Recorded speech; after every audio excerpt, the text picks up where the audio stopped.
Welcome back to the French Rugby Podcast with me, Tim Groves, former France hooker Benjamin Kaiser, and congratulations are in order. Dad of three, Johnny Beattie joins us. How are you, Johnny? Good, mate. Delighted that I ended up not being in Italy for Italy against Fiji. Was very lucky that got cancelled because our little one arrived on Saturday night. So great fun. Mum did really, really well. And that is definitely third and final, I would say. That's us, family complete. So really good. Glad to have been there. Went really well. And yeah, he's been awesome so far. 6 days old and not really crying, being really cool. It's all going to change very shortly. He's going to find his lungs, but I'm just delighted he's here safely. I was going to ask on that point, did Jen listen to the podcast last week? Does she know this is the last one? Just checking. She definitely knows. That's must have been pushed by her. She doesn't want anyone near me anymore. Mate. That's her done rather than me. Are you not sharing your birthday then? Yeah, we are. That's awesome. Incredibly. And that was it. Like he came at 11:32 at night. So he just snuck in. So we share birthday 21st November, which is pretty rare. Amazing. But really cool. Really, really nice. Something to cherish for future. Congratulations again. Thanks. Congratulations. Mate. And just before we move on, tell us about the name, because it's very on brand for the French Rugby Podcast, isn't it? And Scottish rugby in general. Is it? I don't know. It's just, and that's his name. We've like, obviously his big brother is Lockie. And we wanted to, another Scottish boy. Finn's a very Scottish name, so very, very easy choice. I had a cousin called Finn growing up, who's an absolute bampot. So he's going to change the brand a little bit. He's going to be the good Finn in the family.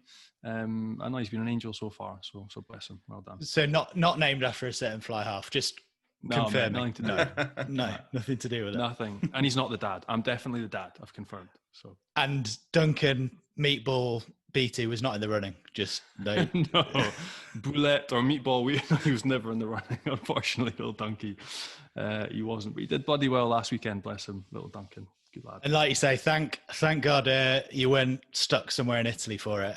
So that's something to be thankful for. But a busy week for Johnny. How's your week been, Benji? You were at Murrayfield, weren't you? Yeah, I was at Murrayfield, an empty, unfortunate Murrayfield. So we skipped on for what I think one of the best moments of international rugby, which is the moment where Flowers of Scotland is sung without the band behind, a cappella or however you say. I think it just gives me goosebumps every time. I really do think that's a precious moment of international rugby that I love to live. Unfortunately, we skipped on that.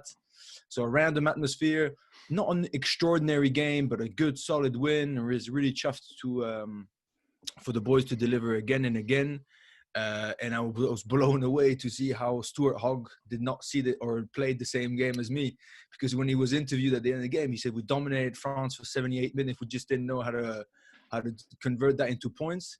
And we forced them to, we denied them their attacking sort of rugby and we forced them to kick all the time. Okay, well, I think he's angry, which is fair. But I didn't think he saw things straight. But as you can see, listen, I'm in my office now, so huge house improvements. And I didn't even see because I didn't check before we started. But you can see my wine cellar on one side and a wine fridge on one side and some books on the other. So that pretty much sums you up me at the moment. So I try to read them. And when I'm fed up, I turn to the fridge and I'm happy. Normally people have their bookcase right behind them so you can see all the posh fancy books that they've been reading, but yours is just to the side, so I can't tell what books they are. I'm not a liar. Are they all picture Where's books Wally? up there, Benji? Or? Where's Wally? Yeah, exactly. Like little cartoons and stuff. It's fantastic. Well, we will chat a bit more about Scotland, France later on, and we'll get our guest on shortly. But we can't avoid the big subject in French rugby this week, the sad death of Christophe Dominici, obviously a guy that you both knew, and Benji in particular, you knew him well. So just want to get your reaction, and obviously not just talk about his sad passing, but the kind of legacy he leaves, because such a massive figure in French rugby, and he inspired so many, didn't he? It is a heartbreaking event, because it's one of the true French greats who left this planet. Like you said, his legacy, his soul will obviously stay behind. He was a fiery character with a huge heart. And he was just a legend. When guys are really good on the field, but they have this aura, this charisma, there's something about them that is just shines upon everyone, and that's who he was. So I can't say that I was a close friend to him because we're so different generations that it would be not true. But I can definitely tell you, because when I started in 2003, 2004, he was on fire. He was at peak of his career, and he was a legend at Stade Français, and he helped me massively. He is a legend. He was that type of guy who would, you know, put his arm around you and be like, come on, little fella, just sit next to me, you'll be fine. And he was tiny. He was a tiny little thing, but he was like, oh, you know, he would go to gym sessions, and he would do half of it. It's like, don't worry, bro. It's all about the muscle fiber. You got it or you don't. But he would back himself against mountains, against anything that made you think, a bit like Morgan Parra sort of reminds me in terms of psychology. If he can do it, bloody hell, I've got to do 1,000 times better than him, because he's just tiny, but he had this self-belief that would shine on others. Let's conquer mountains. Let's kill the biggest. Let's be the biggest, ballsiest team we could ever be.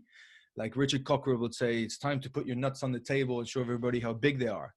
And that's really, that was his way of doing it. And with always a smile, very, very close to the forwards. He was always come to see us, and he would just look after people. Like I remember after a huge night out in one of the fancy nightclubs he had, let me tell you, a very, very delightful lady at the back of his car that he decided to leave on the side because he only had a 2-seater to drop me home, because I was the 18-year-old who didn't have a car, obviously. He didn't have a dime to pay for a taxi. And that's the type of bloke that he was. I didn't have any boots at the time. And I was going to go and buy some more and stuff. He's like, how do you mean you don't have any boots? I said, yeah, I don't have a contract. He said, okay, hang on. And he called the Nike guy, bollocked him. The next day I had a contract on my email, and then I signed for a couple of years with him. And he never wanted to thank you. He's like, you know, he would like brush you off, whatever. He's just a legend. Nice, kind, with an incredible charisma. But then the flip side to it, which really, really pisses me off, to be fair, is, because I blame myself a little bit for it, is the fact that I think we still considering rugby that we're too big, too strong, invincible, to ask for a hand. When shit happens, we're troubled people because everybody's troubled. Everybody's got shit that they need to deal with, but nobody's too big to need a hand. Nobody's too big to give a hand, and we should just look after each other. And it just annoys me and really frustrates me to see that it went downhill after his rugby career, because this gap left open it can be filled with a lot of shit, and that's what happened to Dominici. And to lose somebody who's so precious is just sad. I'm incredibly sad for his family and his 2 young girls that he's leaving behind, and I really feel for them. But it's also down to us to look after each other. I mean, if we talk about brotherhood on the field during the work, there's brotherhood after. The values of rugby have to shine upon post rugby, helping each other, lending a hand, doing something for others. So incredibly sad, huge, a monument of the game who's going to leave with the biggest game of France history, the semi-final against New Zealand, where he was just the best player on the pitch. That was him on the pitch. And on the other side, what I tried to tell you, and it's just a legendary bloke, he'll be truly missed. Well said, Benji. And hugely sad. Generally, you're in France, Johnny. Just the reaction there must have been just utter sadness. Yeah, horrible. And I think as well, like on a personal note, like I didn't know, like I think I'd had a beer with him twice, really fleetingly, didn't get to spend that much time with him, but clearly a lovely bloke, that's for sure. But like the first part was even like as a youngster being inspired by him. He's one of those players that got you out of your seat. He was electric. You know, like I think 1999 World Cup was the standout. You mentioned Benji, but I can remember sitting at the back of school buses like we did, and we'd be making like our Dream or our World 15. He was in every time. Like he was just a complete game changer, rare gem that was phenomenal to watch. Firstly, as a young kid, for me, he was one of those guys that was inspirational, and just horribly sad to see what's happened. I think you're right, Benji, on the mental health aspect side, in that I feel like there's been massive pushes from World Rugby, but also through different organizations. A lot in the UK now focused on rugby players' mental health post-rugby, even during rugby, because we're so well protected in this bubble by clubs and by the sort of fraternity that we have with teammates 24/7. We're all on WhatsApp groups. We're all with coffees with each other every day. We have this kind of solid foundation. We're looked after so well. And then when we leave, that falls apart. And for a lot of guys, when they lose that structure, like for Domi, that's a long time since he's retired, and obviously things have happened since then, but you still need that support network. I feel, but like, I don't know what you think, Benji, but I feel like we could do a bit more, or something needs to be set up in France. There's obviously Proval, but the amount of different mental health, not companies, what's the word I'm looking for, enterprises or charities that have been set up in the UK that do an amazing job, like Loose Heads. You know, there are hundreds of them that do such a fantastic job. I feel like France now could maybe take a step in that direction, and this might be the sort of event that gets something kicked off and created, because I don't feel there's that much done. As a foreigner over in France, I don't feel that there's that much done for players that retire in France, especially the French guys. And yeah, like you said, the general reaction, a complete sadness.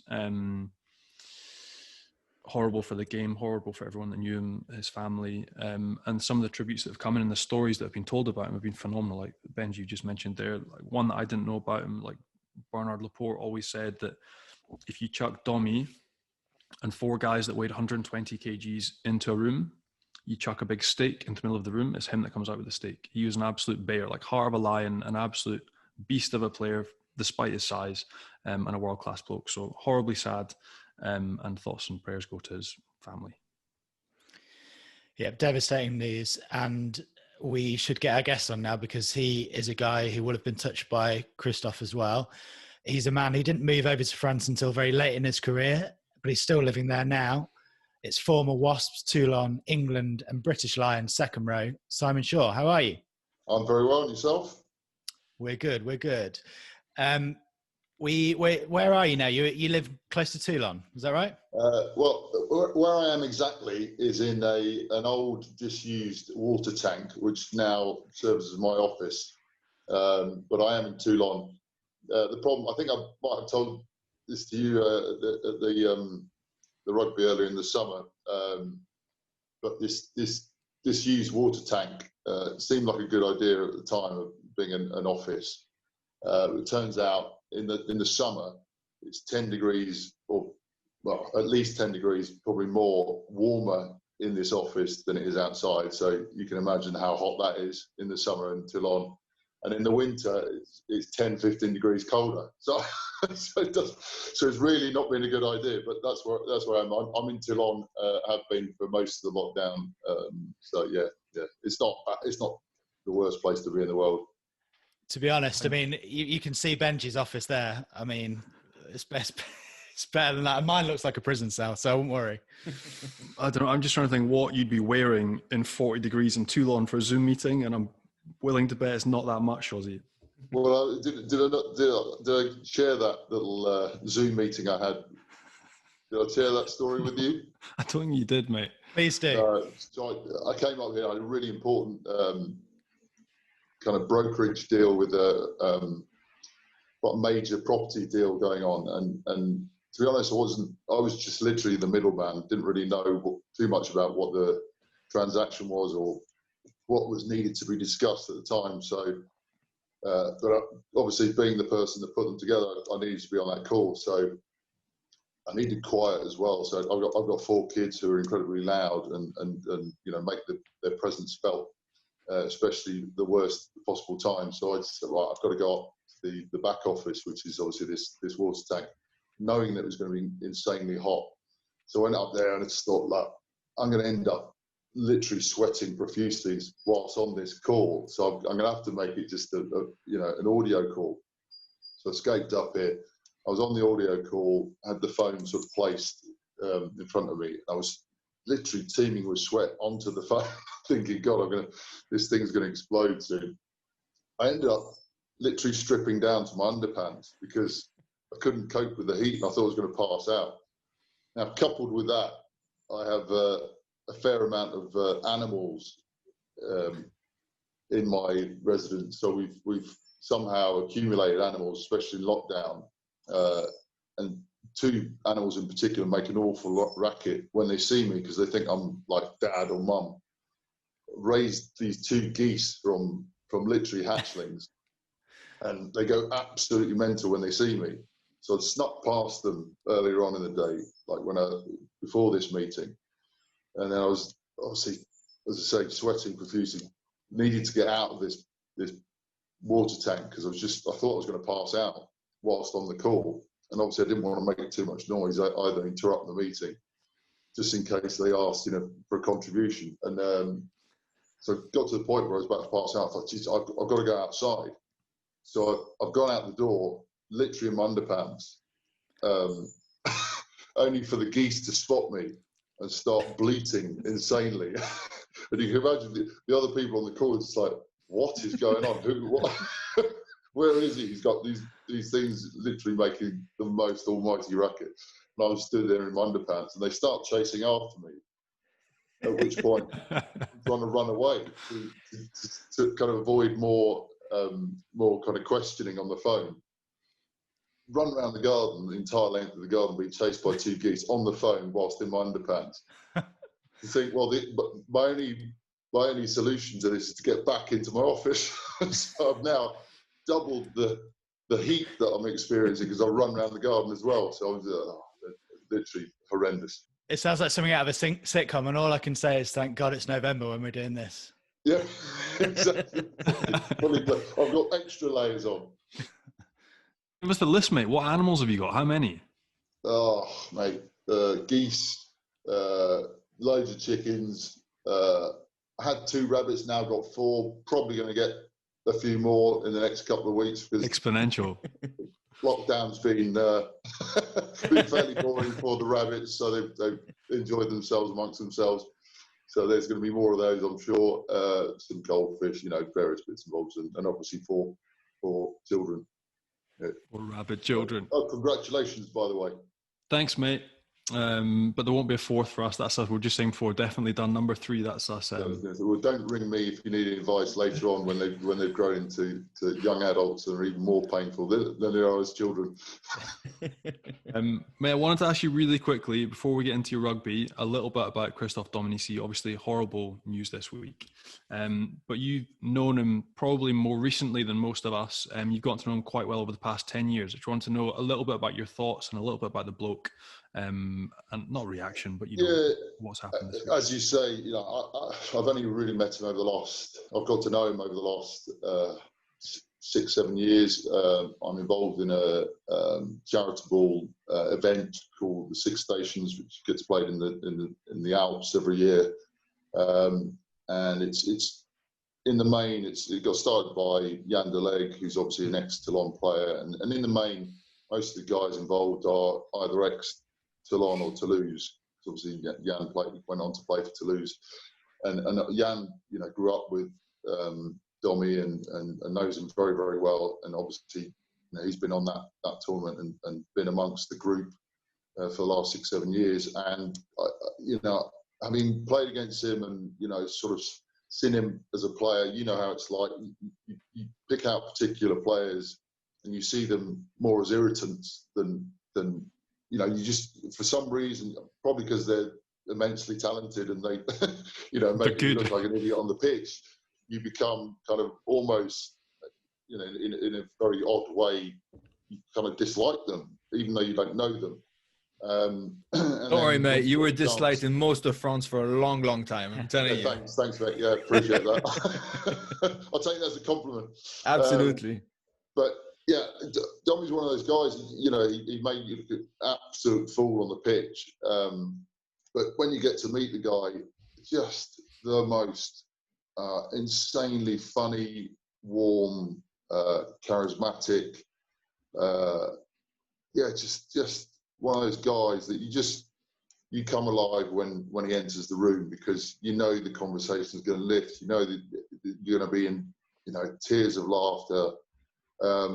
It's so tragic, and I literally didn't know what to do with myself over the last couple of days, because I just kind of kept thinking how tragic it was, that he's passed, and those sentiments have been shown all over social media, all over the internet, and it's awful. And obviously thoughts go out to his more immediate friends and his family, because it's just a real tragedy. Absolutely, hugely sad news, and I'm sure his passing will be marked in France's game this weekend, and it's been talked about lots in France and over here in England as well.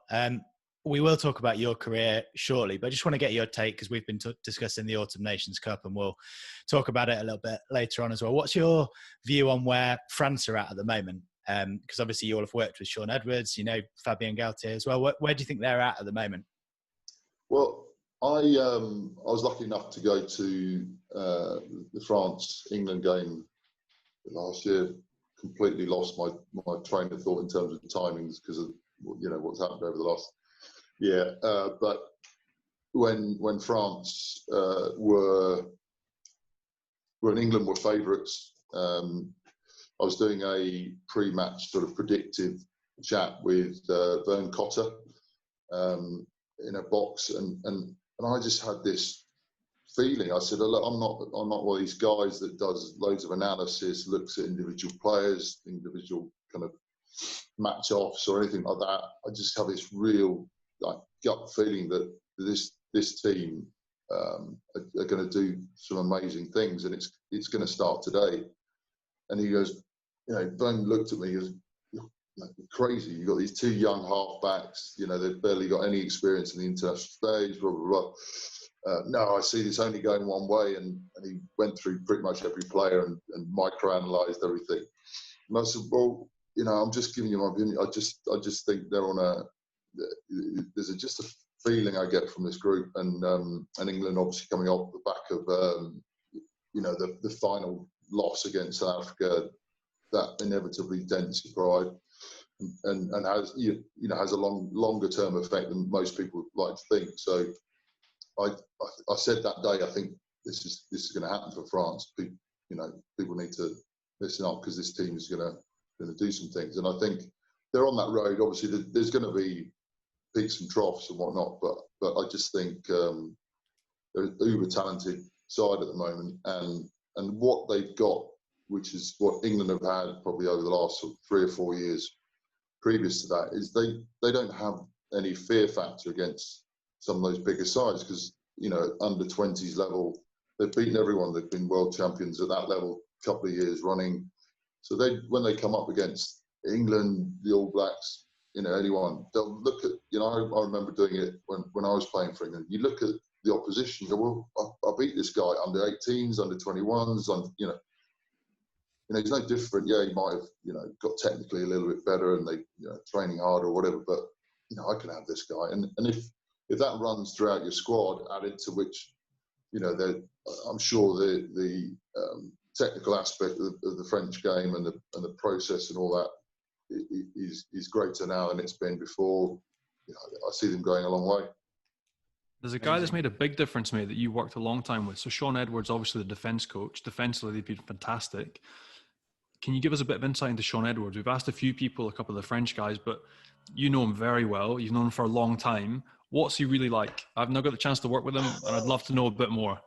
I mean, he's up there, well, you know, if not the best coach, certainly up there in my top 3 coaches of all time. He just, you know, the one thing that I look for in every coach, in order to give me the belief and the inspiration to play for them, is passion, and you know, that's a kind of prerequisite. Your coach has got to be passionate about what he's doing. He's got to be passionate about the team, and Shaun is, you know, verging on lunacy in that department. So that's a given. He's got that. His technical coaching, his attention to detail is just extraordinary. Not, you know, and it's not, you know, I'm sure he watches hours and hours of videos. In fact, I know he watches hours and hours of videos, as do all coaches these days. I think it's like an area that's just become, you know, a must. The whole breakdown and analysis of a game, pre-game, post-game, and he does that, as everyone does. But he somehow manages to see things that other coaches don't see. Tiny little, you know, intricacies of your opposition, and he, armed with that, you know, and I don't know if he's lying half the time, just to make you feel like you're extra you're extra informed. But I just remember he used to, just pull players aside all the time, just go, you see the guy you're playing against today, right? He does this, that, the other, and watch out for this, and he's got the solutions for all the problems that might arise as a consequence of playing that guy. So from that aspect, brilliant. His organisation of defence is second to none in my mind. Obviously, what he did at Wasps was transformative when he joined us, because I think it was his first major gig really, and he brought a sort of rugby league style blitz defence into the Premiership, which no one had ever seen before, and no one really believed would work. And I think coupled with Gatland's, knowledge and wisdom behind him, arming with the belief that it could work for us, it was, as I say, transformative. And we may not have won every game, we may not have been, up there at the top of the league, but we always knew that in the big games when it really counted, because blitz defence it's all or nothing, right? You go in half-hearted, teams will tear you apart. But when we were on our mettle, there was nothing that could get past us or beat us, and that's all down to him. So he was a phenomenal guy, and incredibly entertaining off the pitch as well. I was going to say, so he's a real players coach. He obviously keeps his meetings very short, succinct, to the point. But he obviously has a really good relationship with his players as well. He has to, for the job he does, and to motivate them. So Johnny said it. You must have some stories from your days at Wasps. You said verging on lunacy. Come on, tell us something. Oh, but the problem is with Shaun, I wouldn't mind saying about most other coaches. The problem with Shaun, he'd probably turn up on my doorstep and film me in. Just hide in your water tank. Yeah, and he lives in France now, so it's not even like he'd have to work out how to get through passport control. He's I just look. There's a couple of times in meetings, as much as out drinking with the lads, where he just set the team rolling about laughing.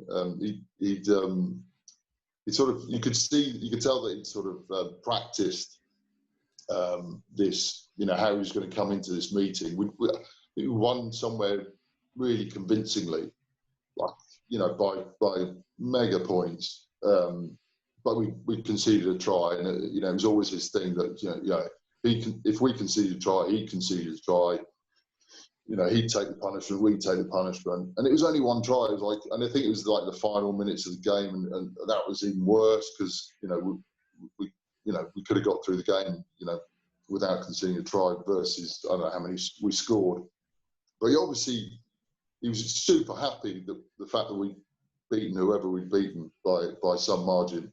But at the same time, he had to make a point of this try. So he'd obviously rehearsed this thing because he wanted to make it seem like he was serious about it. So he stood at the front of the meeting room, and we used to have our meeting rooms at Twyford Avenue in a squash court because our facilities were so bad. So all our meetings, our physio room, our meeting room, everything was in this squash court. So in the squash court, front of the squash court, we're all sat watching the video, and he's identified this try, and this someone's come out of line or whatever, and he's just gone berserk. But it was really bad acting, like horrendously bad acting. But you could tell that he's looked at our faces thinking, we don't believe this, we don't believe that the emotion he's showing is actually real. So it's like, it just looks fake. It looks like he's acting. So then he's looking at things to make his impression greater on us. So he's just grabbing things and just throwing them like a kind of Alex Ferguson throwing the hairdryer at Rooney or whoever he threw. So he's like grabbing water bottles and just throwing them against the wall. And we're all just getting further and further back in the meeting room. He's just turning over tables. And it was just absolute lunacy, but we're like hysterically funny at the same time. But yeah, just just madness. He used to train every morning in the same gym as us, in his underpants, in his wide front, like kicking the crap out of a punch bag because he loved boxing. Just madness most of the time. I got one for you. So you mentioned Shaun Edwards was obviously incredible in the new French team. You mentioned that young generation of the under-20s that are just lightning good, scared of no one, used to winning, and they're obviously giving us everything. But correct me if I'm wrong, but you arrived in Toulon in 2011 or 2012? 2011, yeah. 11. So basically, the one of the main subjects that we're interested in, well, that I'm interested, because that's the question that I get all the time, is that how come France have been underperforming for the last 10 years? How come you guys are wasting so much talent and understanding this? So I think you were in a privileged position because you know Bernard Laporte, which is an extraordinary character. You know Mourad Boudjelal, so you know the presidents, most of the typical characteristics of the presidents of top 14 at the moment, and you know top 14 obviously. So did you get a glance? Did you agree that because of the structure of French rugby for the last couple of years, forget about February 2020, let's go back to the World Cup basically, and because of the characteristics of the personality of French people in general, that you understand because you need to live there, you need to see them every day to understand that we're not just wired like everybody else. Because of the characteristics of the coaches like Bernard Laporte, we're not so good technically, but we're just incredible motivators, incredible managers who will just get you fired up because we're playing on emotions all the time. But then you balance that with presidents who are also slightly cuckoo. When you mentioned about Shaun Edwards, but Boudjelal is basically, I think in my mind, a little bit the same in terms of character. Do you agree that there was just the organization was wasting this incredible talent of French rugby into underperforming repeatedly, basically for years and years, which led to this awkward taste in the mouth of where is France going? Nobody's shooting in the same direction, and we didn't know what was going on. Obviously, that's before February 2020, where you mentioned Fabien Galtier, the under-20s, Shaun Edwards, Bernard Laporte being head of federation, which is driving everybody together. But before that, do you agree that it was just a massive waste? Look, it's I think there's endless reasons as to why that was the case and why France were underperforming. And I've had loads and loads of conversations with all the guys on those trips, on those snow rugby trips, as to why they think it's the case, why I think it's the case. And I put it down to a few elements, and you've touched on a few already. One, the talent hasn't been able to play enough. So all those Johnny foreigners coming over and preventing a lot of the young talent getting their time on the pitch is one factor. But at the end of the day, that's the fault of the recruiters, the presidents, and the coaches, because you're like, clearly as a player, if you get selected by a side to come over and play, and you get paid to do that, and you get selected when you're here, what are you going to do? You're not going to say no. Select this young guy. So it's not our fault necessarily, but certainly that's a factor. I came over to Toulon age 38. Really, I shouldn't really be playing in a first team at a team like Toulon. It shouldn't happen. There should be guys coming through all the time, knocking older guys off their perch, and that's the process that I think exists in England now, where you can't rest on your laurels. There's too many good guys coming through the system, and that's what France was developing a while ago, but just those guys never got the opportunity to ultimately play because of all of us. That said, I arrived and I looked at some of the younger guys. When you're training, you're just looking at the way they pass the ball, the way they run with the ball, and you're just thinking, it's innate talent. You can't, I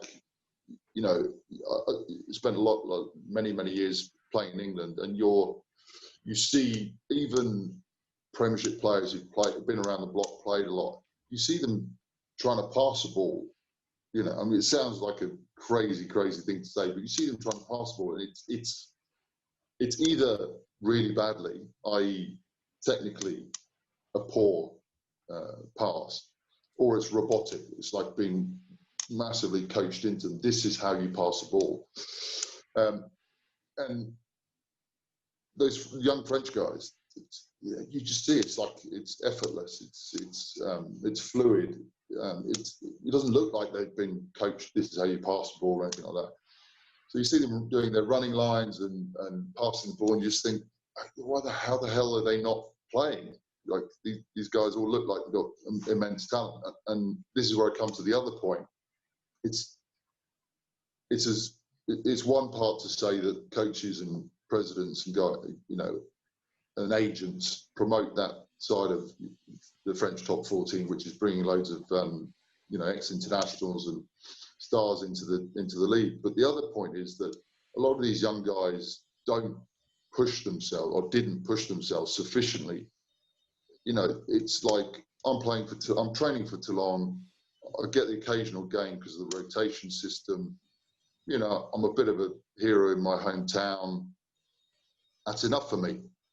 And that's a horrible thing to acknowledge for them, I think.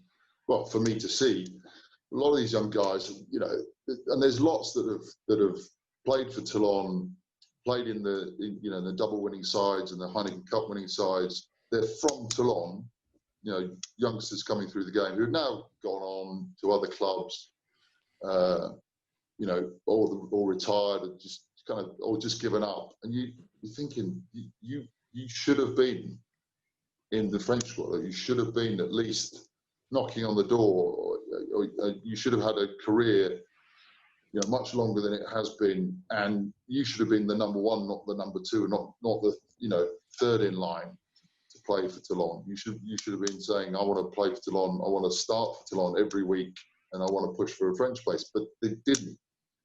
So there's one side, I think, is the selection of the foreign guys, but then the other side is the motivation of a lot of the French players. I just think you put one little barrier in their way, and it's like, that's it. I've got an excuse as to why I didn't go on to better things. And who did you play with, Shawsy? Who did you play with that you reckon could have gone on, pushed for further honours and been a more dominant? Well, I think. There's lots of players that have played, or that they've really got to the French squad, I think, and it's maybe unfair, I don't know, but they may have got to the French squad because they played in a fantastic Toulon side. Yeah, okay. So they featured every now and then. So Chocky, Virgile Bruni, Orioli, Max Mermoz, he was there too, right? All these guys were on the verge, but it was really more because they, occasionally turned up and played for when they played well, but they weren't consistently saying, no, I want that shirt. There's the Toulon side, albeit a fantastic, undeniably, one of the greatest club sides that they'll ever have played. Still, it's full of lots of mid-30s somethings. And I joked one day when Bakis and I were doing a fitness drill, like it was down and ups, like literally my worst thing in the world. I literally couldn't think of anything worse to do than a down and up. So it was down and ups, and you're running lengths of the pitch, or touchlines of 22, but doing that. And Bakis and I are out in front. You're thinking, this should not be, this shouldn't be happening.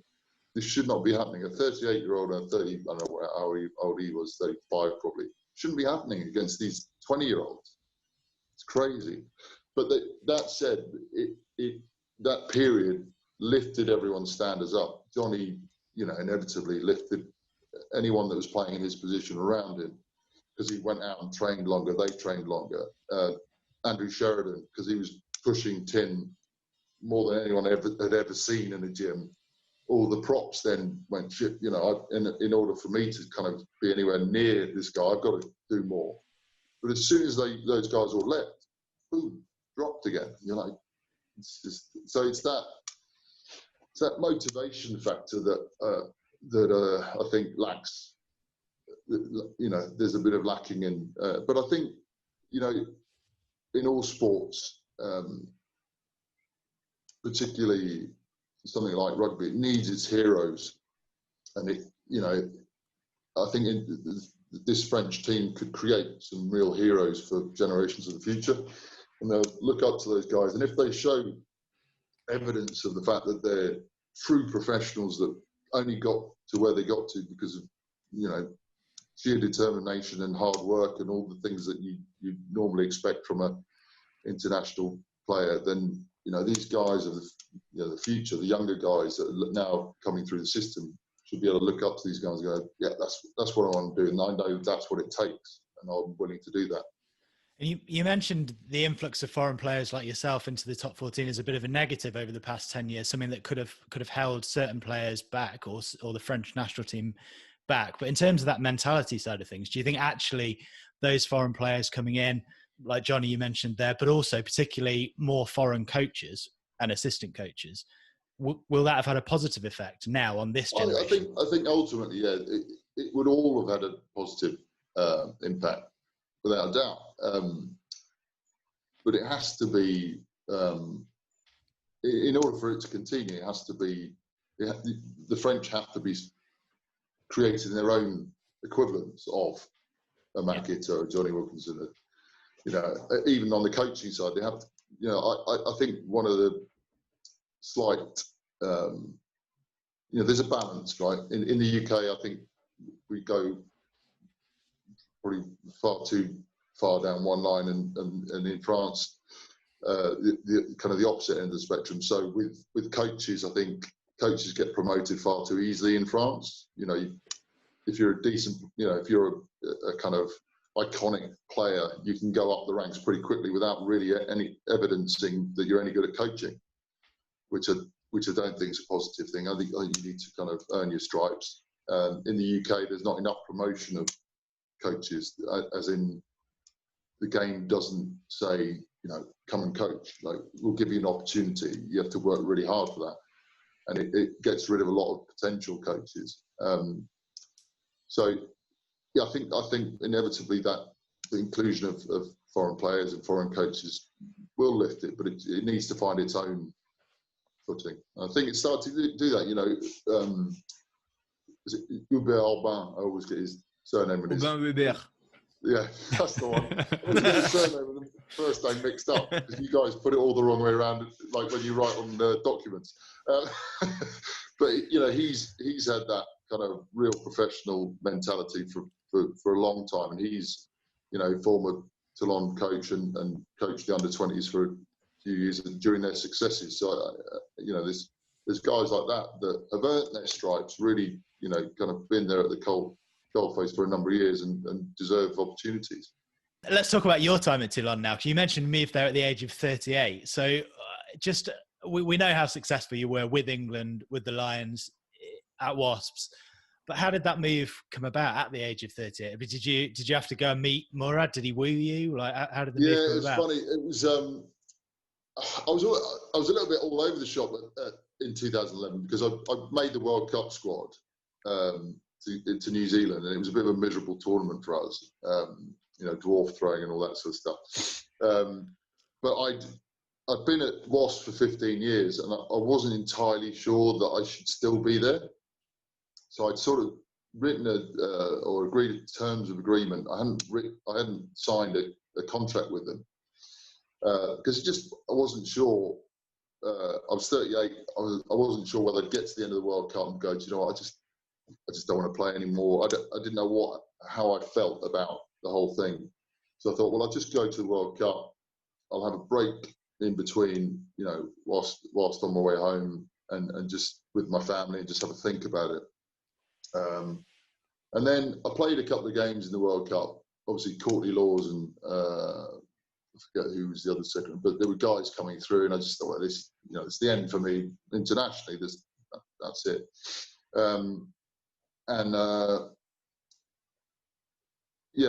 I played a couple of games, and I played a couple of games against Georgia and I'm trying to think of the other side, maybe Argentina, but some tough kind of up front battles. And I played really well. And so then the phone started ringing from French clubs, who obviously, weren't aware that I'd signed a terms of agreement with Wasps. So I just thought, Jesus, that could be, I didn't want to play Super Rugby. It was far too fast. I didn't want to play in Japan because, living with 4 kids in a tiny little paper house didn't appeal. I just thought, and I'd always loved my favourite time of the year was Heineken Cup, times, playing against the French clubs away. Just couldn't wait for those fixtures. Loved the atmosphere, and I just thought, give yourself a kind of a gift at the end of your career. Go and do something you want to, because I've always been, very, very loyal to the clubs I've played. I've only played for Bristol and Wasps, and I left Bristol only because they didn't really embrace the whole professional thing, and subsequently, went bankrupt. But I wouldn't have left there had it not been for that. And then I stayed at Wasps for 15 years. So I was always like always gave up more for the club than for myself.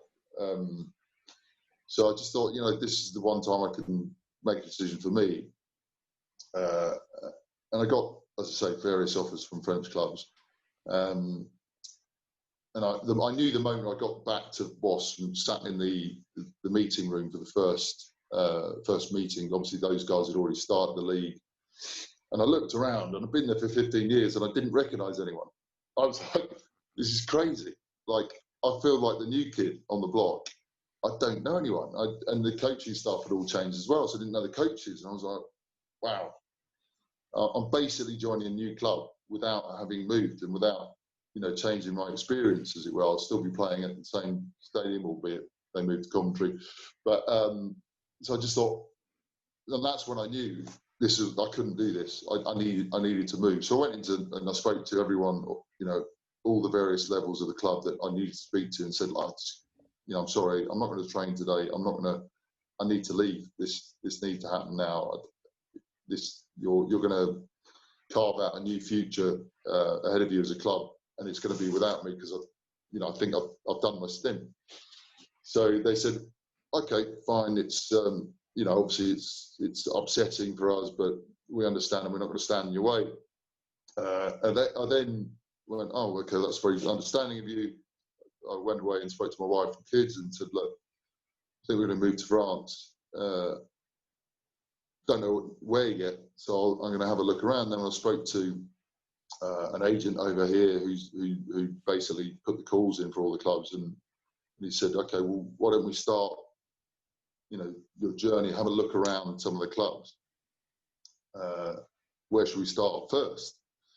And I said, and it was sort of, when was it? It would have been late November or something like that. I guess the end of the World Cup, 2011. So I said, well, let's start with Toulon. So, and it wasn't, I mean, they'd signed some people and Johnny was there, but it wasn't like, it wasn't like this big deal that it obviously became. So I went down there and saw the training ground, not that flashy, went to the beach area, like this a lot. Went to the RCT cafe to have lunch with Bernard and Mourad and with my wife, and so they chatted away and we had a bit of a conversation about what would happen next if I were to decide to come, blah blah blah. And then Mourad just stood up and walked off. I was like, that's a bit fucking rude. And my wife just looked at me, what's all that about? I said, I've no idea. I'm not sure if that's positive or negative or whatever. And then Bernard said, look, do you want to come to the game? I said, oh, no, I shouldn't really. And it was literally in an hour's time. So I think that's why Mourad wanted to adopt his position in the dugout or whatever. So I said, I really shouldn't, because I don't want it to be known that I might sign here or I might sign there. It just doesn't feel right. And he said, oh, come on, I think, do it as a favour for me, because I'd really like to you just see the atmosphere. Have you ever, because I'd never played at Toulon at that point.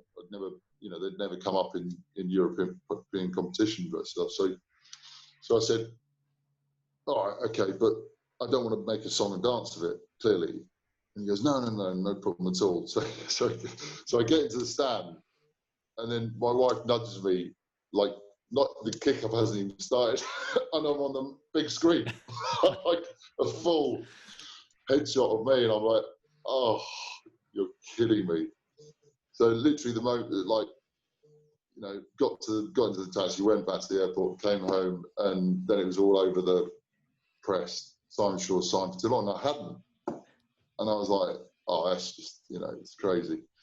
And I was sort of looking at visiting other clubs, but then Wasps came out and said, look, what's going on? Apparently you've already signed for Toulon. I was like, no, I haven't. I haven't. I went to visit. That was my first club I went to visit. I promise you I'm not signed for any English club. And I said I hadn't signed for anyone else. I meant that. And in the end, we'd had such a warm experience of not just what happened on the pitch, but the whole atmosphere of the town. It wasn't, it wasn't like the rest of the kind of Cote d'Azur. It felt like, a real down-to-earth city, good people, and that was it. It clicked, and I went. I think I flew out a kind of week later. That was it. So yeah. That's an unreal story. Do you know they pulled the same trick on Johnny Wilkinson? Oh, they do it every time. You don't remember that thing where he tried to hide Johnny Wilkinson with a cap trying to hide in the stand of Stade Mayol and stuff. There was people clapping him in, journalists taking pictures, and at the end he was caught, hand in the cookie jar. That was it. So they pulled the same trick on you, but it works. You have to say that stadium is special. The atmosphere is special. The worst thing is, on that particular day, I was wearing a bright pink shirt. The most inconspicuous man in the stadium. Yeah. Did it get better with Mourad as well? He walked out of that meeting. Did your relationship flourish after that? I didn't have too many. I didn't have any issues with him really. Again, look, I don't see someone and just accept that they're the way they are because they're just, that way. There's reasons why everyone's the way they are. I admired his passion. You got to admire that. He ruffles feathers clearly everywhere. That's just the kind of guy he is. But I didn't have any issues with that. I found him amusing more than irritating or annoying. He's there's some sort of classic things that he's done over the time. When we won the Heineken away in Dublin, he promised so he said to the Toulon faithful that he wouldn't, whatever happens, whilst the Heineken Cup final is important, the Brennus is more important to us as a club because we've not won it for 30 odd years, whatever it was. So whatever happens in Dublin, we're not coming back. We're not going to bring the cup back because we've got a really important semi-final in Nantes, I think it was. So whatever happens, we're going to fly from Dublin to Nantes, play that game, and once we've been victorious in the semi-final of that game, then we can come back, bring the cup back and celebrate. So we won in Dublin. He then announced a U-turn. He said, look, no, I cannot sit here and allow us to sort of revel in our glory here without sharing it with the Toulon faithful. All amazing marketing speak. You can see the Toulon faithful back in Toulon just going, he's got to bring the cup back. He's getting all excited about it. And he goes, do you know what? I've changed my mind. I'm going to bring the cup back to you. We're going to bring the cup back to you. So what actually happened was he was going to bring the cup back to him, but they thought the team was bringing back the cup to him. So he landed at Yare Airport in basically a plane on his own with the cup. And I don't know how many people turned up to the airport. I mean, thousands and thousands of Toulon supporters turned up to the stadium to see Mourad come out the plane with the cup. And they're all going, but where's Johnny? Where's Back oh, they're in Nantes. So yeah, but just again a bit of a nutcase. But that is a bit of a cultural difference with French owners in general, and obviously Mourad is an extreme example. But that kind of thing where he arrives back with the trophy on his own, or he's in the dressing room after games celebrating and kind of leading the charge, or worse if you lose, handing out bollockings.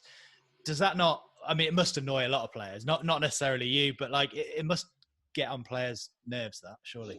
Yeah, I mean, I think we were all old enough and ugly enough to laugh it off most of the time. You know, it was, yeah, as I say, it was more of an amusement for the kind of expatriate community that played at Toulon at that time. It was even the song in the change room afterwards, the Pilou Pilou.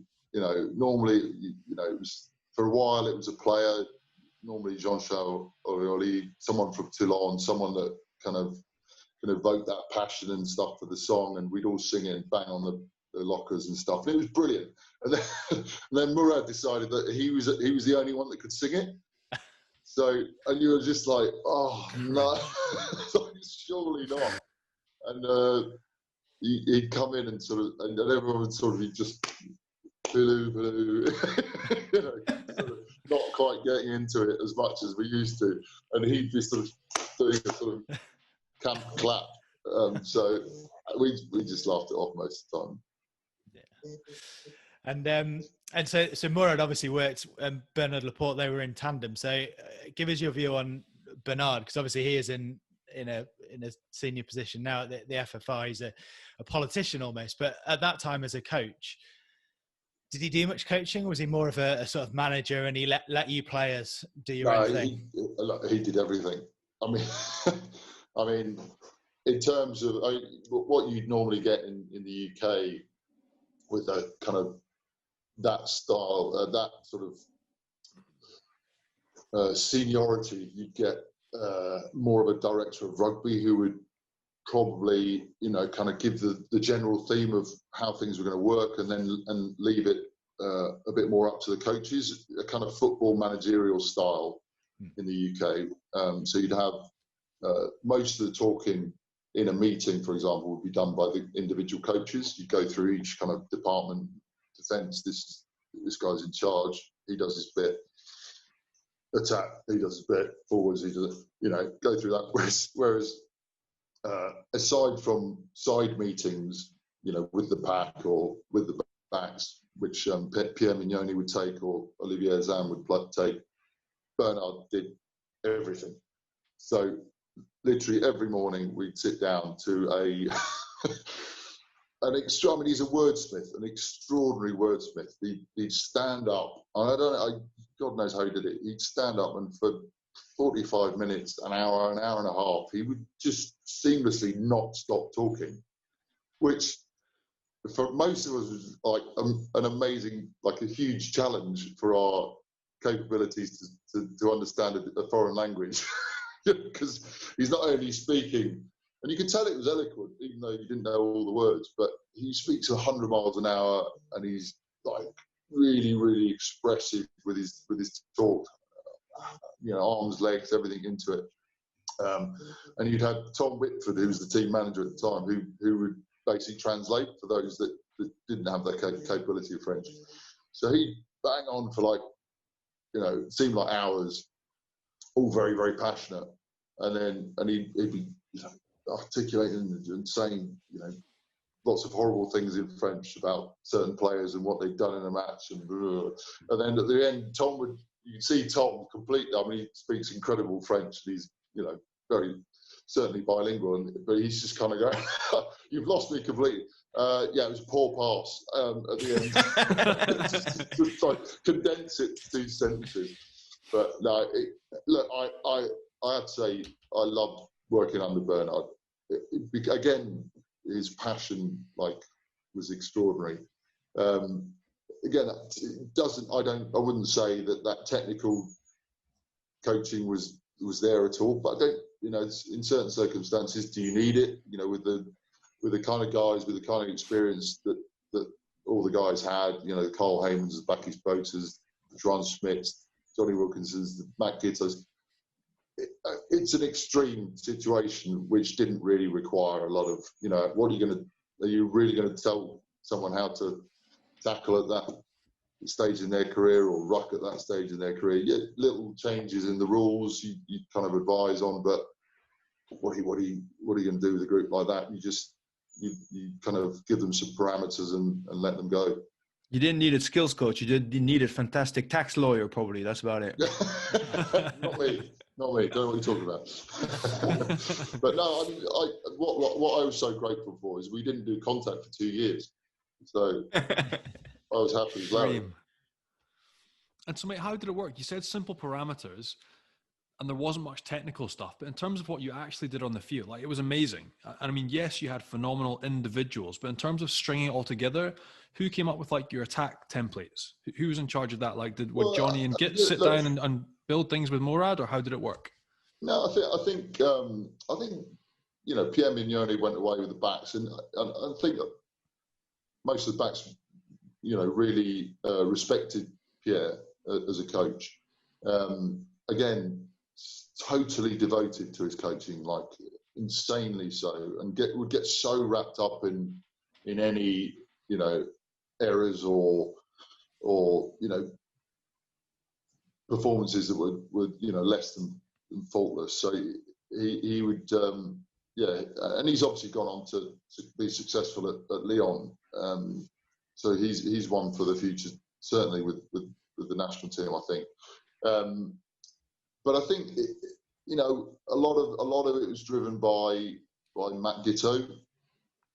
I think a lot of people ask me who the best player they played with or against, and he's one of those guys that just stands out for many reasons. But I think his knowledge and understanding of the game and how to break down defences, and just he could bring so many other people into that play without them even having to recognise what was in front of them, because he's kind of the guy pulling all the strings. So everyone looks at Johnny, extraordinary professional, amazing abilities, but Johnny's always performed at his utmost very best when he's got a centre outside him calling the shots, because Johnny, you ask him to do something.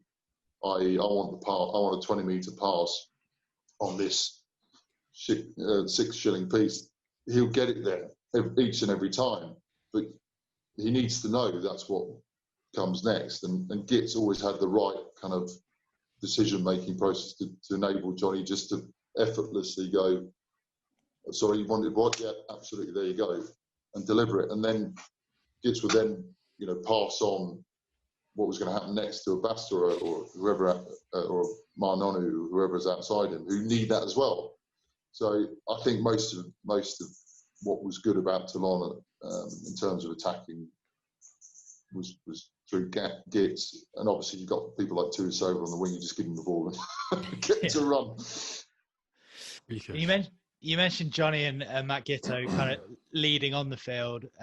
Johnny's obviously regarded as a god or a king in Toulon, but I'm interested off the field. That kind of culture, you all bonded together from the outside. It seemed very, very well. We had Stefan Armitage on a while back, and he was talking about the Tuesday Club or whatever. So there obviously was a good culture off the field. Who was leading that charge? Who were the main guys off the field? Well, it's like that side of Toulon's been a bit checkered because I think there was a period when it went a bit over the top. Just before my arrival, there were sort of stories, where it got, because your neighbours to the playground of the rich and famous is just around the corner, Saint-Tropez and Monaco and places like that. And I think it probably gone to a little bit too much of an extreme before, but it was still very social. I think much more of because a lot of the players that arrived and were playing at that time had, matured and sort of, as I said, got to that stage where they're, mid-30s with family. So it became much more of a kind of expat barbecue culture. I mean, my wife became sort of mother hen because she was the oldest out of the crop. She might be saying that, but she would organise, barbecue after barbecue. I mean, I always kind of scratched my head about it because I was looking around thinking I'm probably the least highly paid player here, and yet I seem to be hosting all the barbecues. Like, what the hell's going on? But it was just a lot of fun. It was like when you weren't playing rugby, it was like being an expat living in the south of France, which we were. I mean, I'm stating the obvious, but not. You didn't feel like an ultra professional like you do in the UK. It was a much more relaxed feel about it. In the summer we trained, in the evenings and early mornings. You'd have a huge chunk of the day where you didn't have anything to do, so you'd rock up to a beach and go paddleboarding and then go, oh, well, should we rock around someone's house and have a barbecue after this? And you do it, and it was fantastic. And as you say, there were occasions where we just rock up to someone's house and have a barbecue and a few beers, and it wasn't. I think the thing in France is, as long as you're performing, kind of anything goes, right? That's the sense I get. Whereas again, as I say, I think UK sometimes goes far too far the other way. Whereas don't touch a beer all week, otherwise you'll be on the naughty step. So I think there's a good balance, or there was at least then, of the social interaction with the professionalism. And you mentioned him. You obviously played with Johnny for England, and you played with Johnny in Toulon. That lifestyle difference and cultural difference that you talk about, was there a massive noticeable difference in what he was like when you were with him with England and then at Toulon? Was he a different guy? I wouldn't say huge. I wouldn't say you'd see a huge difference even now. I think he still kicks for 2-3 hours a day now. So no, Johnny. Yeah, I get on with Johnny really, really well. We had the occasional dinner out and whatnot. His missus and my missus get on really well. I just noticed around game time and after games, a more relaxed Johnny. I think the best way I can describe it, or at least you'd have to ask him yourself, but the way I sort of looked at it, if I was to put myself in Johnny's situation, if he's in the UK and playing, whether it's for England or for Newcastle or whoever, there's I experience, we all experience it in the UK. You play a game, you're in a clubhouse or a bar or whatever, and supporters quite rightly come up to you and ask for a signature or a photo or at least a chat, and they want to know, why this happened in a game. Why did you do that particularly? Why?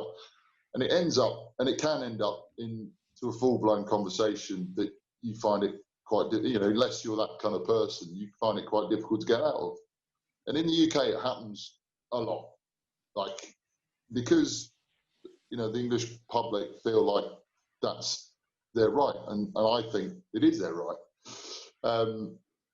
In France, it's a very, very different attitude from supporters. So supporters will generally, and they're incredibly politely most of the time, go, oh, it's an honour to meet you, Johnny, Simon, whoever. Please may I have a photo or a signature. Thank you very much. And they'll walk away.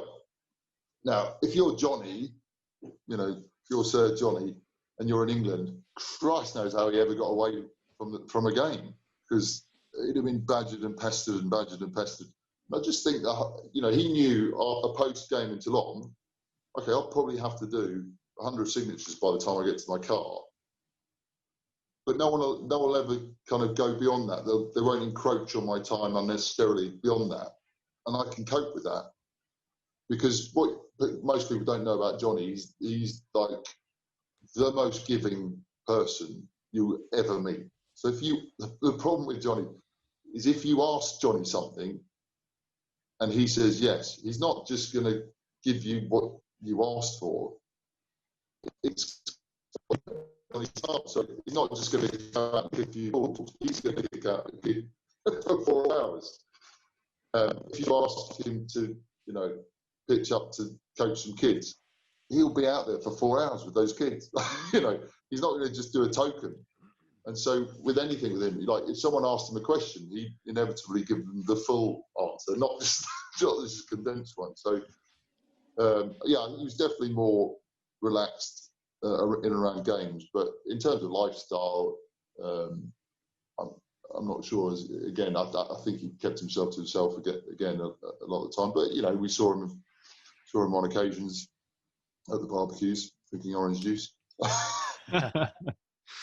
And made that lifestyle, like obviously you signed that last contract at age 38. It was a 2-year contract, but you've since then taken the decision to stay in Toulon. That's where your full-time residents are. It's where your kids are. Like your 4 kids are all now grown up speaking French. And it's quite rare for a Brit or for a foreigner to arrive and do 2 seasons in France and then decide to stay. So aside from the barbecues and the beach, what did you decide as a family? What were the main reasons beside deciding to stay where you were in Toulon?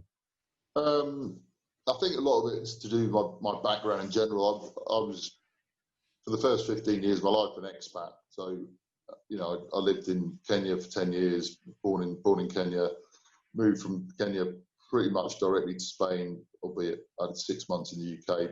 Didn't really like it. It was freezing cold, worst winter on record. So got the hell out of there. We moved to Spain, lived there for 5 years. Went to New Zealand when I was 17 for a season. I love experiencing other cultures, and when a culture fits my mentality, you've got buy-in. I mean, I love the UK as well. Don't get me wrong, but I couple it now with France. So I generally spend 3 or 4 days in the UK and 3 or 4 days in France. Obviously, with lockdown, none of that's happening. But I miss elements of the UK. But after 2 or 3 days in the UK, I go, Christ, get me back to Toulon.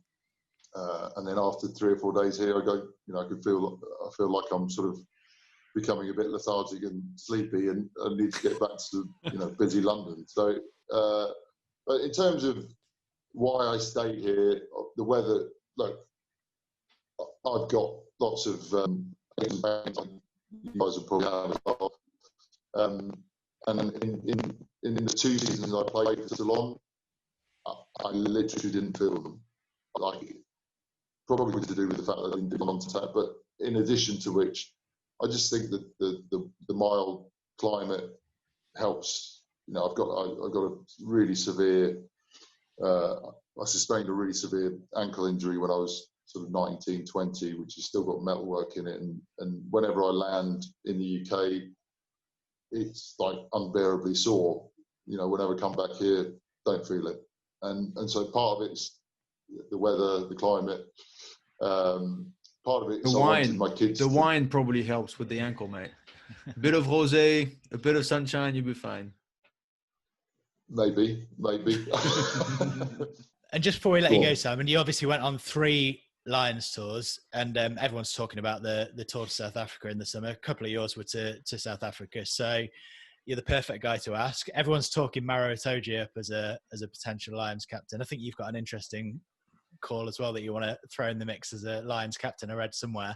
But do you think the Lions are going to win this summer, and who would be your tour captain? Are they going to win this summer? It's a tough question. I think there's reasons to why they shouldn't. It's a shorter tour than it's ever been. The shortest tour, I think, on record, which has benefits and negatives. Clearly, the benefit is you don't go into the test matches as weary as you perhaps would if you've got 9 or 10 games. But gelling a side together as quickly as that to play the world champions is a tough ask. Do I think they can do it? They can certainly do it. I think the talent at the moment in the Northern Hemisphere is super good. But that is an incredibly tough tour. I think the physicality of the South Africans makes it so much so, and I think in terms of who ends up playing the Test matches can often be determined by your list of injuries. I mean, the second Test in South Africa that in 2009, the devastation of that, in just one Test match losing so many players showed how much of a toll the toll took on a lot of bodies, and it's very rare in a season after a Lions tour that there are many fit guys back up and playing again. But in terms of captains, I'm not sure about Itoje. I'm not sure that Itoje should be captain. I think he's a phenomenal athlete, phenomenal player. He's back nearing his best. I think he had a bit of a quiet period for a while, which is inevitable when you come onto the international scene. But I think he's best left doing what he does, not clouding his mind too much with other stuff. I don't know where you heard that. It's probably maybe it was a wrong article. I read somewhere that he'd thrown Jamie George's hat into the ring. Oh, I did. Yeah, I did. I don't know what that was in. What was that in? No, I just think he looks like a really, really level-headed guy who seems to be able to sort of keep his mind cool. I think hookers, like tens or kickers, they've got a responsibility way above and beyond everyone else in the team, because they, for moments in time, they've got to be incredibly precise with their skill set, and they have to have that ability to detach themselves from what might have just happened. I played with Trevor Leota for many years, who never could detach himself from what had just happened. So he probably just maimed someone or got into a scrap and inevitably came to the line out and threw the balls at my knees. So I look at certain hookers and just think, they've got that ability to clear their mind, become very focused on what's important at that point. And I think he just looks like one of those guys. I couldn't agree more with what you said about hookers, to be honest, and all your praises feel very good. One quick question: Who do you think in the French squad could have made the Lions if one day you guys decide to invite them? So stuff the backs. Enough has been said about Dupont, who's just flying, Ntamak, Vakatawa, Gaël Fickou, fine. In the forwards, to go to South Africa, because you need to front up, you need to be seriously good. Do you think, I don't know, Olivon, Aldrit, Bernard Leroux, Kamisha? What do you think? Yeah, Shah, definitely. Olivon, my only issue with Olivon is he's injury prone, and it would be getting him through the tour, from start to finish. Clearly, you've got to play some of those games, and it's brutal, because in South Africa, I think more than Australia and New Zealand, there's a determination of the sides that you play leading up to the Test match to really physically hurt you. Like, they almost want, they're trying to do everything they possibly can so that you arrive at a Test match finally, but you're strapped from ankle to neck. So yeah, I'm not sure he would last the tour, because he is fairly injury prone. But I don't want to put the voodoo dolls on him. I think he's playing for Toulon this weekend. Well, thanks so much for giving us your insight, Simon. It's been great to have you on. And I think we can hear a couple of geese in the background. So thankfully you're fully clothed this time, but I think they may need your attention. The seagulls. You wait to hear. I could leave now and you'll hear them. Cheers, Simon. Great to have you on. Thanks very much, mate. Big man. Cheers, guys. Thank you. Cheers. I thought it was actually awesome to get. He mentioned some really smart things that I never thought those Toulon players actually felt and understood. They really felt that they were stealing, and it should have not been like that. They were not stealing, but being in the way of French talent coming through and stuff. But it's really, really fair comment to say that they were not driving hard enough, and they didn't have that hunger to get them out of there. And especially, it's funny that he mentioned it, because it's something that I felt for a long time, but nobody really spoke about. Toulon were dominating every night. Every time we start naming the guys, it just freaks me out to see how packed with world stars. They were. I mean, you know, when he starts saying Matt Gito was next to Johnny Wilkinson, was next to Manonu or Bastaro, and then Drew Mitchell and Brian Abana. And it's freakish. Baki's bought a Simon Shaw in the second row, mate. It's just like two man mountains ready to eat you alive, you know, in the row of 38, but 150 caps, international caps together behind Carl Heyman and Andrew Sheridan. Okay. Incredible. But it's really true that he really, every time there was a French guy who would just play in that Toulon squad, it's basically the World 15. And so the French were like, hang on, who is this guy with the French flag on him who could possibly play for Toulon? Pick him. Forget about Bastaro. He was already very, very good.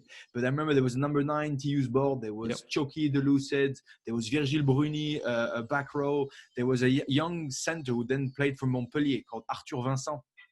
Nobody has ever even heard of him, but he just started playing for Toulon, and they picked him. And it's really funny that he saw it because it's spot on. I mean, it's really what was going on. Also, I liked his insight about the president in that they were able to, like, for me, it would infuriate me, but they were all old enough and wise enough with Boujalal just to say, let him do his thing, his party piece. It doesn't matter. We're bigger than this. Let's not get annoyed, and you wait for him to finish, and then we can just get on with whatever we need to do. Because I always thought it'd be a real sticking point in that changing room. Like, that guy would get in the way and muck things up, but they were consistent. They seemed, you know, they got results, titles. They were phenomenal, a great bunch of players, but mentally they were able to park the nonsense that we see from the outside and just get on with their job. That was really cool too. Great to have Simon on, and we did chat a bit about France-Scotland earlier on, but I just want to bring it up again because I don't mean to sound surprised, but Benji, you said last week it was going to be 2015. Pretty much bang on. I didn't remember that I said that exactly, but yeah. Mate, I know my shit. Just be I humble. surprise myself. You're not making this shit up. I surprise myself from time to time, but I actually know my shit. No.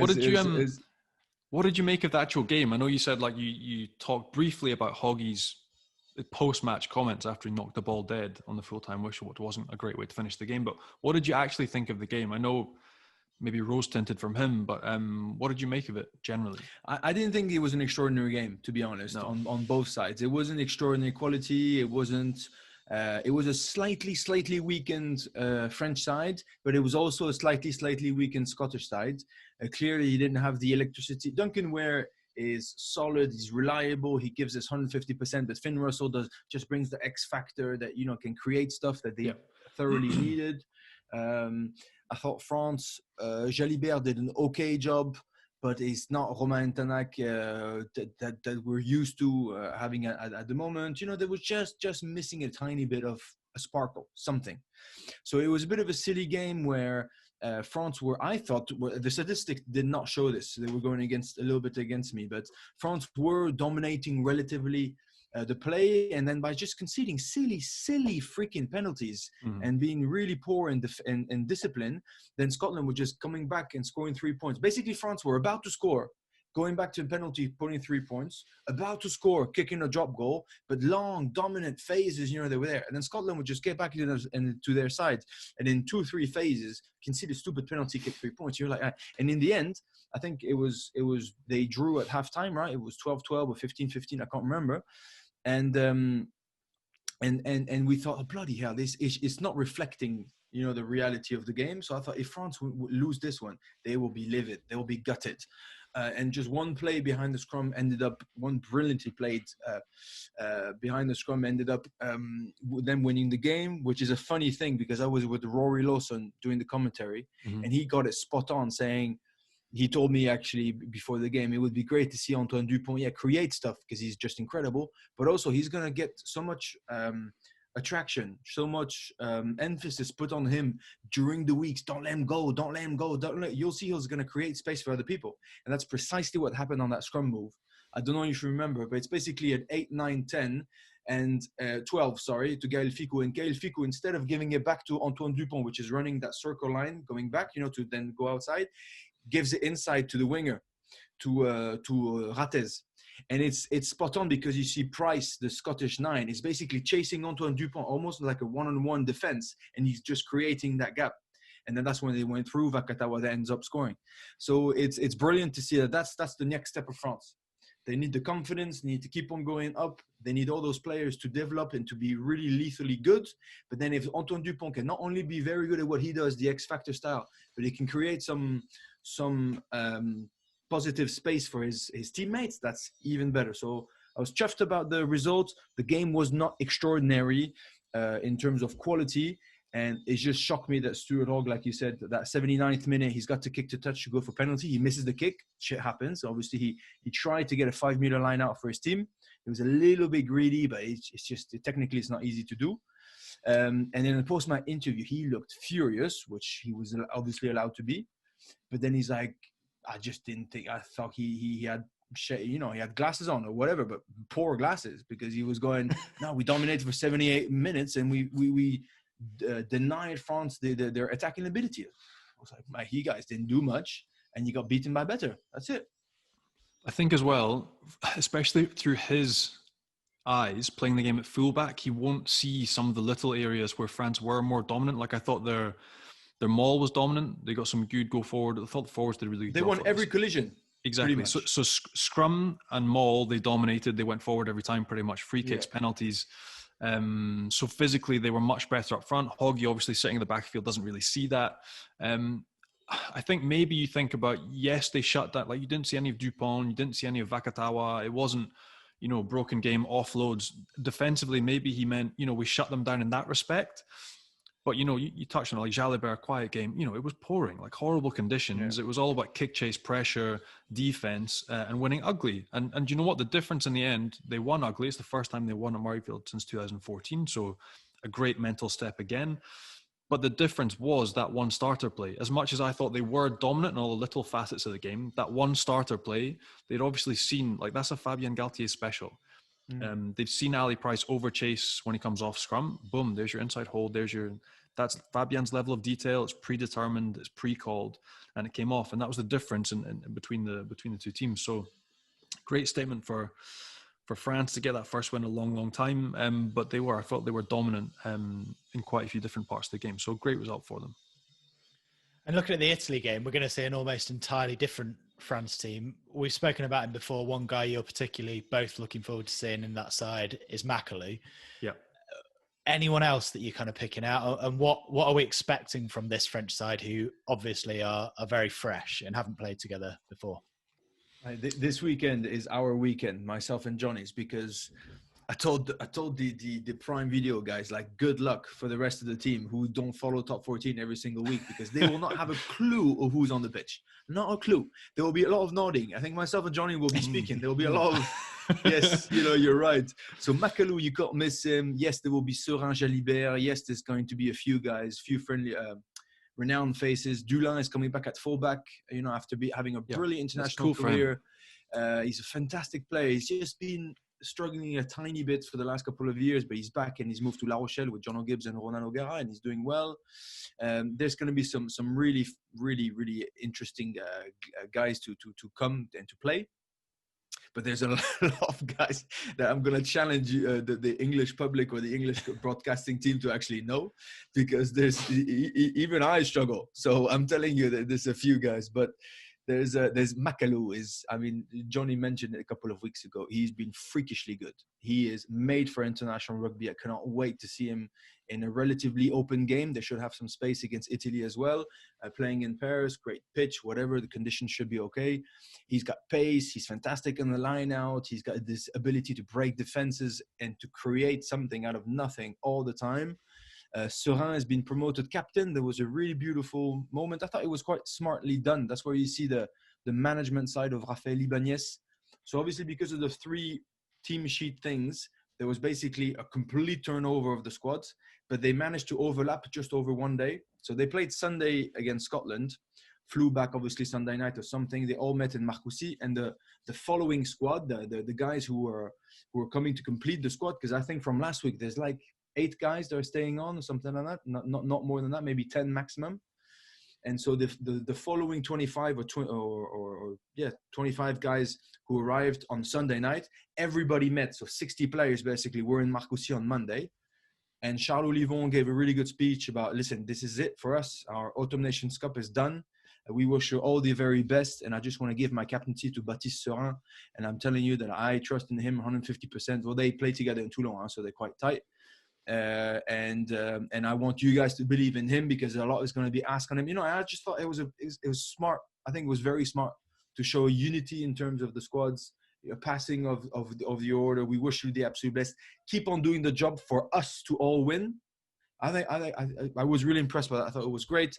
But before I let Johnny finish, Makalou, Jalibert, Serin, I can't wait to see them. Movaka coming back at hooker, but there's Cameron Voki, there's Jelonche, who's one of the toughest hitters of top 14. He is, I think he's the French Juan Smith. He's that solid 6 or 8 big unit. I rate him highly. Can't wait to see all of them. There's the very cute and great story about Jean-Pascal Barak, who was number 10 for Toulouse and for Biarritz and for loads of clubs who didn't really make it, struggled massively, went to the sevens, absolutely killed it, came as medical joker for Clermont. I think we spoke about it a couple of weeks ago, and now he ends up being picked and starting at 12 for France. So I'm not sure he's going to be, considering the depth of quality there is, he's not going to be a starter for France in the next 3 years. Okay, but still, it's a huge reward for him to be called up and to start at 12, and I really can't wait to see them all. And Gabin Villiers as well comes from 7 and Federal 1 in Rouen. So there's some great depth, and I can't wait to see them all play. I think it takes us really back nicely to Shawzy's point, in that when he was at Toulon, none of these guys would be even getting game time. And like my example I've mentioned before, like I signed first in Montpellier. I played in front of Kylian Galatier. He never played a game. I got a phone call that time to go to Bayonne, and they said, look, we've got nobody in our academy. It was Charles Olivon who was there, but they did refuse to play him. I then went to Cast. I played ahead of Anthony Jelonche and Mathieu Babiot. Like, the talent is there, just we've been blocking it. So the fact that this season is the first season in a long time, the Gifregs have changed. A lot of these French kids are getting game time. 2 fantastic under-20s generations have come through, winning things up there every year, like Shawzy says, to boost that gives you, once you've beaten South Africa and New Zealand at age grade level, you're not scared of playing them at a full level. And that's it. You've mentioned pretty much all the names, but the fact is now, French rugby is developing a certain level of depth and generating a pool of players that have always been there, but now they're getting game time and they're showing in top 14 against big players, because there's still a cream of foreigners that are still there. The sort of middle level guy is gone, but they're proving that week in, week out in French rugby in top 14 that they can play. Physically, they're ready. And I think the other point that Shawzy raised was mentally, are they ready to drive? Not just be there and have a sort of meal ticket and ride on the coattails of Johnny Wilkinson, but can these guys develop and actually drive their teams about the pitch? And the answer is yes. You look at the roles, whether it's line-out callers, props that can scrummage, centres that can make decisions, 10s that can kick well. French rugby is developing a pool nicely.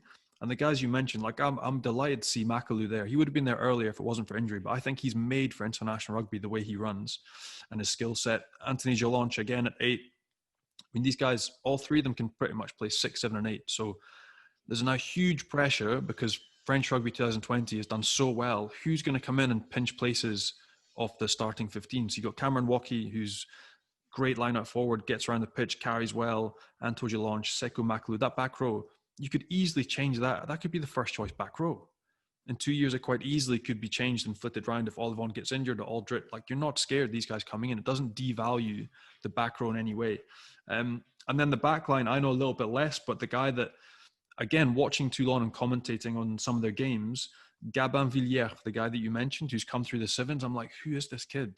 Like, who is this guy? And obviously Fabien knows him well because he had him at Toulon, but if you haven't watched Top 14 and you haven't seen him, you don't know anything about him. But he's decisive, he's good over ball, he's rapid, he finishes things off. Again, another guy, we're talking about Dominici and little rapid French rugby players. He's another guy that's special and hasn't had his chance because they've had so much depth in the back 3, but looking forward to seeing him again. Fantastic talent. So look, it's a changeover, but it's not like they have a player pool that is the size of Scotland or Wales or Ireland.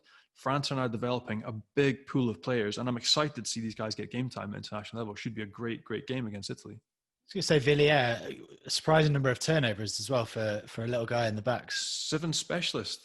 Again, that's the thing, when you're that level athlete, And I think that's one of the biggest positives of Sevens rugby is you've seen that those 7 blokes on the pitch have to develop an all-round skill set. So you saw ridiculous things like them jumping in lineup, but they all have to be able to compete for ball, pass accurately, sidestep, and work on their skills. And he's a guy that now you see him time and time again statistically leading the charts. Every time you get to a wide channel, you get to an edge, you're worried because he's there in that scrum cap and he's going to pinch the ball. So add something else that, a Teddy Thomas isn't going to do with that, physical part of his game that's maybe missing, but fantastic in attack, but complementary, and add something completely different. So I'll be interested to see again how Fabian uses him in attack. He's a freakish athlete. Looking forward to seeing what he can do. And just quickly, how do you see the game going in general? Because so many fresh faces, so many new combinations. Is there any danger that Italy could win this game? So my fear is that Italy chuck together the best 50, 60 minutes I've seen from them in a long time against Scotland. I would temper that with the fact that they've never, ever won in Paris. I think that even though there is turnover, these guys have all been part of the wider group and they've all trained. So they all know the systems, they know what they're doing. And I really hope, you're going to be bossed around by Serin and Jalibert. I hope that with these guys controlling the game, a lineup that should function well, a scrum, you take out your first choice, you stick in Aldeguer. I mean, that guy can scrummage. Your scrum's not going to be on roller skates. So I think they've got enough quality. And I really hope that as a team, they can function and beat Italy this weekend. That would be the worry that you change too much, but I'm confident. I think they've got a confidence and a buzz about French rugby and about them as a group. They're led really well, and I think they can beat Italy this weekend in Paris. Yeah, I agree. I agree with what he said. Basically, I think Movaca, Serin, Teddy Thomas, Jalibert, obviously, they're going to step up. They're going to be there. And no disrespect, but you need a full Italy side to actually challenge it. And just the fact that Jake Pellegrini is not playing, for instance, he's just too important to this Italian team. Loss, eh? So I don't know if he's down to injury, right? But you would have needed a full side basically to really challenge them. And considering the amount of hype there is around the game, and I mean, clearly Fabien Galtier is like, you want to jump on this successful boat, the first successful boat in the last 10 years? You want to finally wear a fantastic French jersey? You want to go and win titles? You want to be part of a successful future? You want to look at the World Cup in 2023? Well, here's your chance. So if that same team needs to play 12 games, that's a different story. But that's the first time. So I think just the passion, the energy, and the reward that can be at the end of that game is going to be enough for them to blow them away. There's too much motivation. The one guy that I forgot to mention is Moefana, the centre who's on the bench from Bordeaux, who I've seen him play, I think 5 or 6 games, come through the under-20s. I think he came through Colomiers, if I'm not mistaken, a couple of seasons ago. But he's a freak. Another one that nobody really knows about. I've seen him in maybe 4 or 5 games for Bordeaux, and he can change games, like defensively smashes people, goes forward well. And you wouldn't have heard of him if you hadn't watched Top 14, but he's another one. I think he's from the Wallis Islands as well and came over when he was like 13, 14, like great story. He's another one. Came through under 20s, successful young guy. He's killing it in Top 14 and deserves his chance. So really exciting to see. So come on then, you both got it almost bang on last week. What's the score going to be? I'll give it 32-12 for France. Mate, I was going to go 32 as well. That's ridiculous. I'm going to go 32-17. Bit more of a game in it for Italy. I think they're actually looking better than they have done in a long time. So a bit more credibility and a few more points. 32-17 for France. We shall see. And just very briefly, because we have touched on this before, Benji, you said that's it, done. And earlier we kind of said maybe they could bring some of the first choice players back. If they do win, if it is Le Crunch, if it is England, France, is that it? Are we going to see this French team this weekend playing against England, or what's going to happen?